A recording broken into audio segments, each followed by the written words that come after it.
Okay, so this is just a recap of what we've gone over. This is the Power of Influence recap from videos 1 through 6.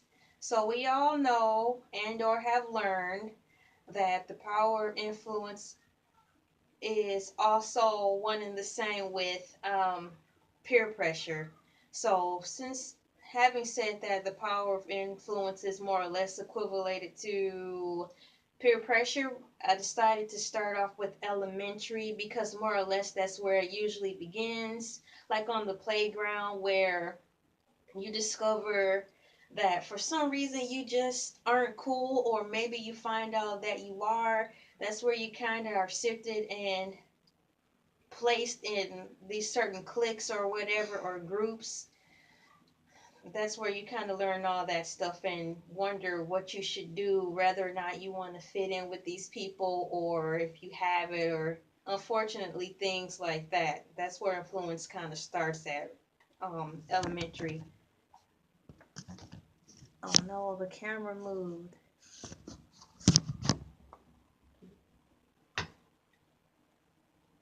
Elementary playgrounds. Then I touched on like the power of influence far as family household rules and expectations. I did the introductory, just letting you know that that's a topic that everybody goes through, no matter what type of household you live in or under. As long as you're under someone's roof, you usually have to abide by their rules until you see differences and you might have to leave or something. So within that category of family household rules and expectations, with this power of influence category, we touched on religion slash values and how people can run into issues like that when they come of age and start to question what they've been taught to do as far as going to churches, or the beliefs as far as religion and stuff like that. How someone can influence you to continue following certain religions um without really questioning what it's about, and how that could cause a rift underneath the roof if you just want to learn more about it by asking questions. But to the eyes of the person who's over the household, they might see it as you doubting something, and it may not be the case. So there could be a miscommunication with that. That's also a form of influence if you just don't know how to approach the situation, because it could be walking on thin ice. The influence comes with that too. And finally, within that section of family household rules and expectations, it goes under the education and continuing education section, where I discussed that sometimes some people are not ready to go continue their education, but they do so anyways because influences of family or friends outside their circle kind of persuade them with wordage to go. For example, saying, repeating things over and over, or nagging the student or what have you to go to college and they may not be ready.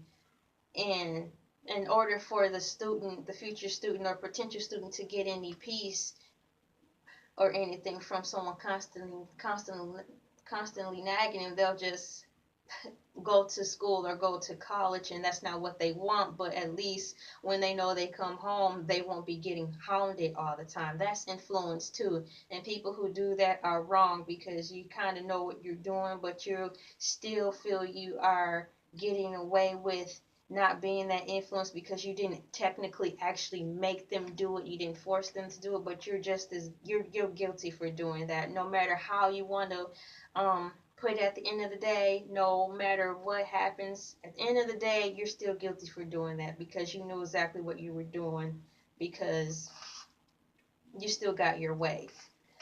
I wanted to encourage everyone, based on all the lessons we went through so far through the power of influence session.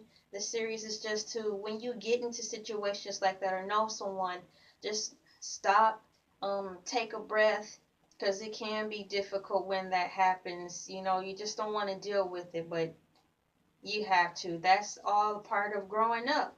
It's all a part of standing for who you believe you are, who you feel you are. Do right by yourself when it comes to those things. It may not always be easy when it happens, but at the end of the day, when you go to sleep, you can rest easy because you made a choice that made you comfortable. You made a choice that made peace for you. It may not make everybody else happy, but when you go to sleep, you'll be able to rest easy knowing that you did something very good, and you'll be able to put a lot of that good happy energy back out into the lives of others because of the choice you made.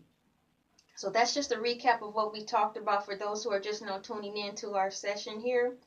Thank you. Keep subscribing. Thanks for commenting and sharing. There'll be more coming, but right now this is all I'm going to release until I figure out some other things to say. Have a good night, good day, good year. LA.